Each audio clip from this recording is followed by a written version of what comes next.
What's going on, guys? It's Nick from PRL, and today we're going to be installing our brand new high volume intake on our 2-liter 10th generation Honda Civic.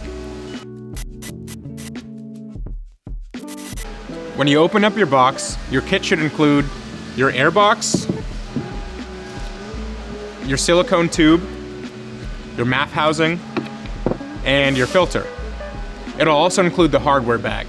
In the hardware bag, you've got 3 hose clamps, 5 M5 button head screws, 2 M4 socket head screws, 1 M6 socket head screw, your billet aluminum mounting post, your mounting bracket for the airbox, and a rubber grommet. The tools required to install your airbox would be a flathead screwdriver, a Phillips head screwdriver, a 1/4-inch drive ratchet with an extension, a 10mm socket, and a 7/32 socket. You're also going to want a set of needle nose pliers, a 5mm Allen key, a 3mm Allen key, and an extension magnet wouldn't hurt either. If you don't have a 7/32 socket, you could just use a Phillips head screwdriver to remove the factory hose clamps. The first thing we're going to do is pre-assemble the airbox prior to putting it in the car. So the first thing you're going to want to do is secure your filter to your MAF housing. You may have to loosen the clamp that comes installed on the filter already just to get it over the MAF housing.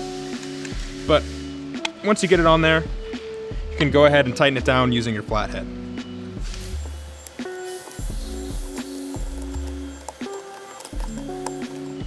You're going to want to snug it up, but don't crush the MAF housing. Next, you can go ahead and install this into the airbox.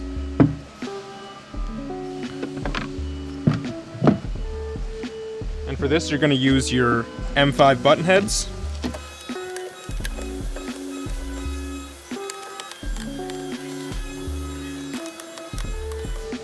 And you can go ahead and tighten them down using your 3mm Allen key.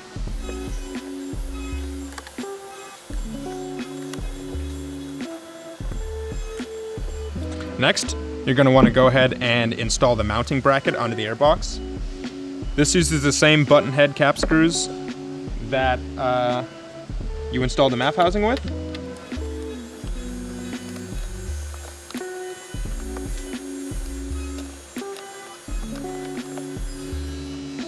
Again, go ahead and tighten them down using the 3mm Allen key. Again, with this, snug it up, but make sure you allow the bracket to slide back and forth using the slotting, just in case you need some adjustment when you're installing it in the car. Not every chassis is exactly the same, so just keep that in mind when you're putting the airbox in. And the final thing that you're going to want to do right before you're able to put the airbox in the car is go ahead and install your rubber grommet in the back right corner of the box.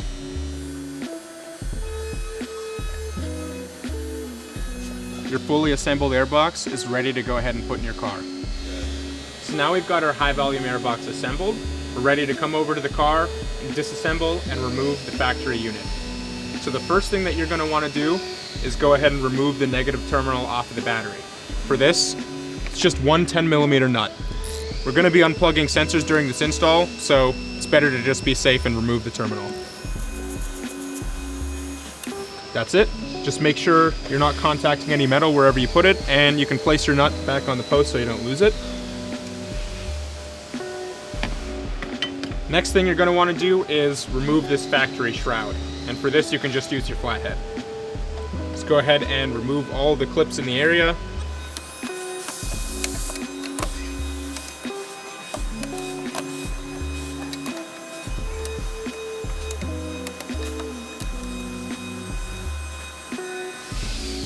So in order to remove the factory unit out of the car, you have your 2 10mm bolts down there, your 2 clips here, 2 factory hose clamps, and 1 factory spring clamp.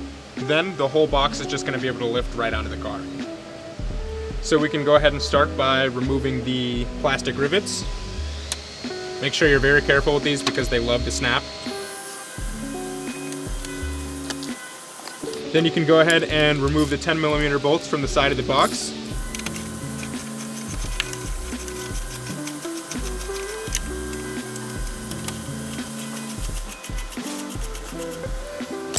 So once you're at this step, you can go ahead and remove the 10mm bolts using your magnet.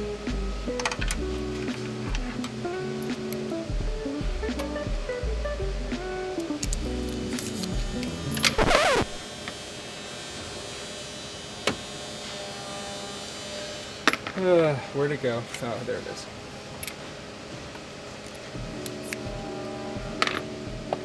So next we're just going to pull off all the factory hose clamps and the box will be ready to pull out of the car. So first you have this one near the throttle body. Then you have this one near the box.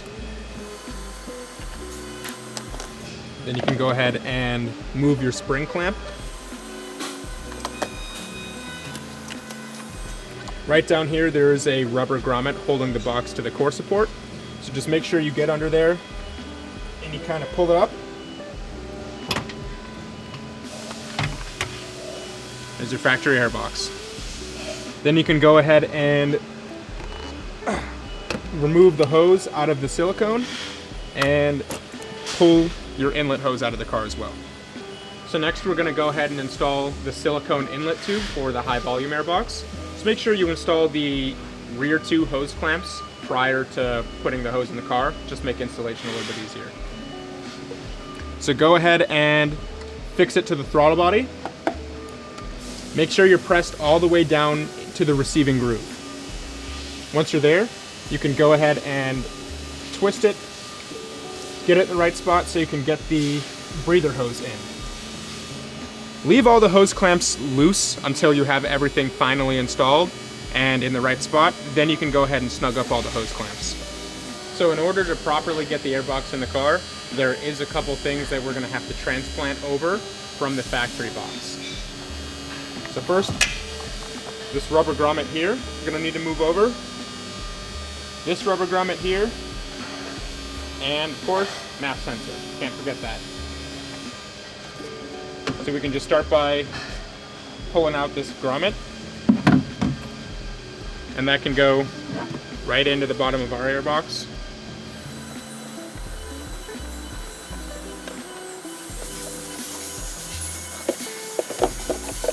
Next, we can pull either one of these two out.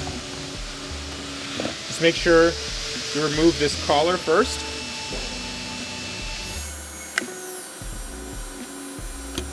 Then you can just go ahead and remove the grommet. That collar and grommet then go into the mounting bracket onto the airbox. The last thing you're going to want to do is remove the MAP sensor.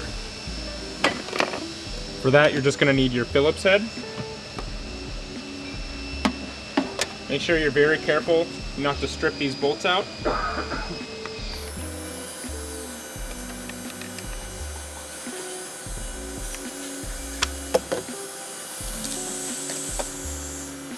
And then you can install your MAP sensor into your MAP housing using your two M4 socket heads.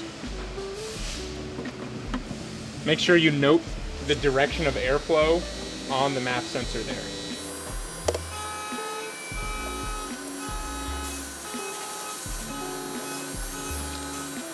You can go ahead and tighten them down using your 3mm Allen key.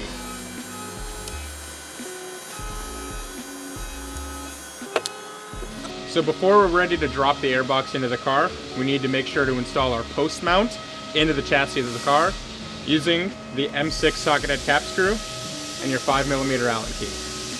So in the back right corner here, we have this threaded M6 boss. You can just go ahead and drop the post onto there. Make sure to feed your bolt through. And just go ahead and secure that down.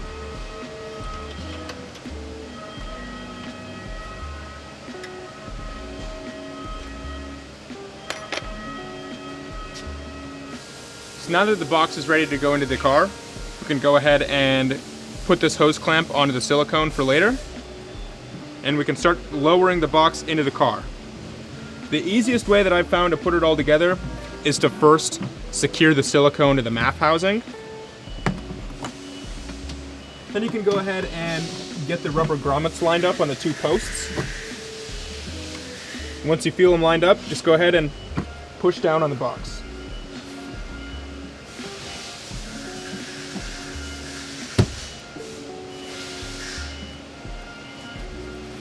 So next you're going to want to use the factory M6 bolt to secure the bracket to the chassis. Make sure you get your bracket lined up using the slotting that we mentioned earlier. And this is where the magnet really comes in handy, because you can use the magnet to lower the bolt down into the hole.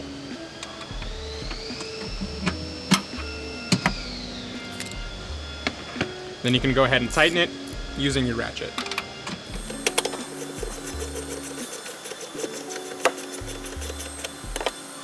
Next, now that we have the box placed exactly where we want it, we can go ahead and tighten all the hose clamps up on the silicone.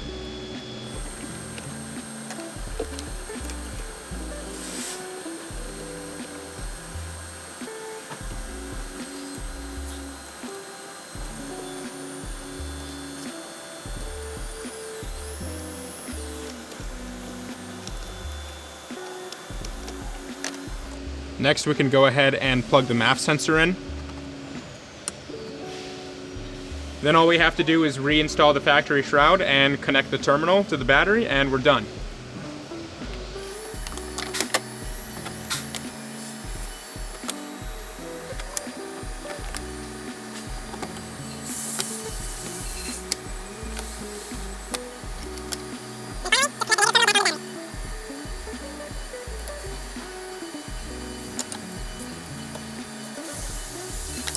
So now that we've got the airbox totally installed in the car, let's see how it sounds.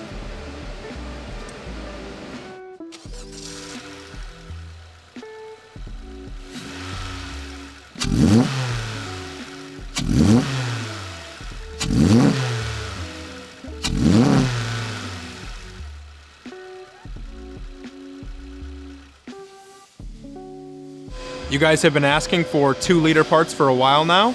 So I'm really hoping you guys enjoy your brand new high volume intake for the 10th Gen 2-liter.